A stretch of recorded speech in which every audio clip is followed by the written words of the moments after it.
Major scales, everything you need to know so you don't fail music class in 7 minutes. A scale is a set of notes that are ordered by pitch. There are many types of scales, but the major scale is one of the most important and is a cornerstone of music theory in the Western classical music tradition. Understanding major scales is crucial to success in tackling theoretical concepts such as intervals, key signatures, triads, tetrads, pentads, hexads, heptads, also known as chords, solfege with movable do, solfege with fixed do, minor scales, bebop scales, pentatonic scales, cadences, chord progressions, the circle of fifths, the circle of fourths, and modes. All of these things and more are better understood through major scales, so let's get started. There are 15 major scales.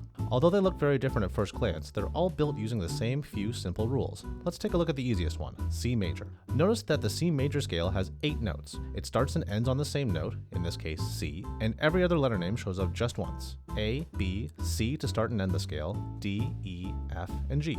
These are the first 3 rules which every major scale must follow. Every major scale has 8 notes, the same starting and ending note, and has every other note name once. Let's look at another scale, D major. It too has 8 notes, starts and ends on the same note, and each other letter name shows up only once. E flat major is the same, 8 notes, same note to start and end, and has all the other notes one time. But why do some scales have sharps and some have flats? And how do I know which sharps and flats to use? That has to do with the intervallic relationship between the notes of the scale. Let's take a look at the piano keyboard for a better understanding of what that means.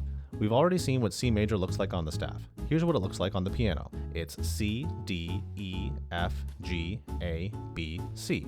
Notice that these notes were played, but these notes weren't. They were skipped. It's this pattern of played and skipped notes that make a major scale sound like a major scale. The pattern is defined by a series of tones and semitones between the notes. If you don't remember or are unfamiliar with tones and semitones, a semitone is the smallest interval on the piano. It's the closest note to another note. It's sometimes called a half step. So, C to C sharp is a semitone, and C sharp to D is a semitone, as is D to D sharp and D sharp to E. But what's a semitone above E? It's just the next note on the piano, in this case, F. Of course, all these are semitones as well, as is B to C. A tone is just 2 semitones. It's sometimes called a whole step or a whole tone. So C to D is a tone, and C sharp to D sharp is a tone, as well as D to E. But what about a tone above E? F sharp. That's a semitone from E to F, and a semitone from F to F sharp, and 2 semitones make a tone. Applying the concept of tones and semitones to the notes of C major, we see that from C to D is a tone, and from D to E is a tone, but E to F is only a semitone. Then, F to G, G to A, and A to B are all tones, and finally, B to C is a semitone. Every major scale follows this pattern of tone, tone, semitone, tone, tone, tone, semitone. That's rule number 4. Let's see how this pattern matches up with the D major scale. D to E is a tone, E to F sharp is a tone, and F sharp to G is a semitone. Then G to A to B, and B to C sharp are all tones, and C sharp to D is a semitone. Tone, tone, semitone, tone, tone, tone, semitone. A common test or assignment in music theory is to write out a major scale. Let's say you have to write out A major. First, write out the notes. 8 notes from A to A, and of course, double check your clef. Here, we're in bass clef. Next, write in the interval pattern beneath the notes. Tone, tone, semitone, tone, tone, tone, semitone. Even if you know it, write it in. It's easy to get lost in the middle and make a mistake without a reference. Then, follow the piano keyboard and add sharps or flats to the notes of the scale as needed. Here, we start on A and go up a tone. That's B natural. Then, up a tone from B is this one. We know that it has to be C sharp and not D flat because otherwise we'd be skipping C. So we add a sharp up here. Now, up a semitone from C sharp is D, and up another tone is E. Up a tone from E is this one, F sharp. So we add a sharp to F. Then, up another tone from F sharp is G sharp, so we add a sharp to G. Finally, we go up a semitone from G sharp and we've landed on A. If you get to the last note and it's the same as the first note, in this case A, you've probably got it right. But if you started on A and somehow ended on A sharp or something else unexpected, you must have made a mistake somewhere along the way and you'll have to go back and correct it. You should know that some of these scales are slightly less intuitive than others. Consider C sharp major. We start off the same way. Write C sharp, then write in all 8 notes. Then, write in the tone-tone-semitone pattern below the notes. Then, start following the pattern on the keyboard. We start on C sharp and go up a tone to D sharp. Then, up another tone to this note, which looks like F, but we know it has to be an E. So, it must be E sharp. Continuing on, up a semitone to F sharp. Up a tone to G sharp. Up a tone to A sharp. Up another tone to this note that looks like C, but it needs to be called B, so we call it B sharp, before finally ending on C sharp. You may be wondering, why E sharp and B sharp? Why not just write F and C? because then the C-sharp major scale would look like this. Doesn't that look sort of weird? There's 2 Fs and 2 Cs and there's no E or B. It might sound like a major scale, but it's not the usual way to write it down, and it breaks rule number 3. While we're at it, it's also probably useful to review the term enharmonic equivalent. That's just a fancy term that refers to the fact that some notes have more than one name.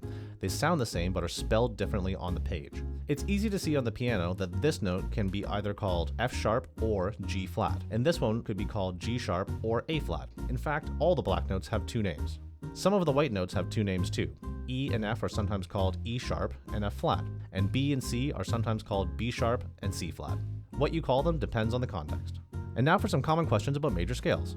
Are there any scales that use a different interval pattern? Sure. The chromatic scale is all semitones. The whole tone scale is all tones. And there's lots of other scales with different patterns, but they aren't major scales. Anything other than tone, tone, semitone, tone, tone, tone, semitone is something else. If there's a C sharp and a D flat major, why is there an A flat major but not a G sharp major? That's right, C sharp major and D flat major are enharmonic equivalents. They sound the same on your instrument but are written differently on the page. The thing is, C sharp and D flat follow the rules, but G sharp major can't. Check it out. You start on G sharp and follow the pattern. Everything is fine until you get to this note, which is clearly a G but has to be called F. You'd have no choice but to call it F double sharp, and that's not allowed in major scales. Why? Because that's the secret 5th rule of scales. Every scale has sharp, flat, or natural notes, but no double sharps or double flats. And, because you asked, there are 5 other major scales that don't exist. They all have double sharps or double flats, and they're all ridiculous. What were all those weird chords from the beginning? G major, E major 7, D7 flat 9, C9 sharp 11, and B7 flat 9 sharp 11 flat 13. Is that last one a real chord? Yes. Why did I get the wrong answer? You probably mixed up the interval pattern. A common mistake is to skip the first tone. Let's say you're writing E major. You might say E is a tone, up a tone to F sharp, and then up a semitone to G. But you're already in trouble. Because you haven't gone tone, tone, semitone, you've used tone, semitone. Tone, tone, semitone looks like this. Remember, a tone or semitone is the distance between the notes, not the notes themselves. So how do I write a major scale? Write the note that's the name of the scale, write 7 more notes, 1 on each line and space, write in the interval pattern, and add sharps and flats as necessary. And that's major scales. Be sure to like, comment, share, and subscribe for more videos. And check out the description for links to other useful videos. Thanks for watching!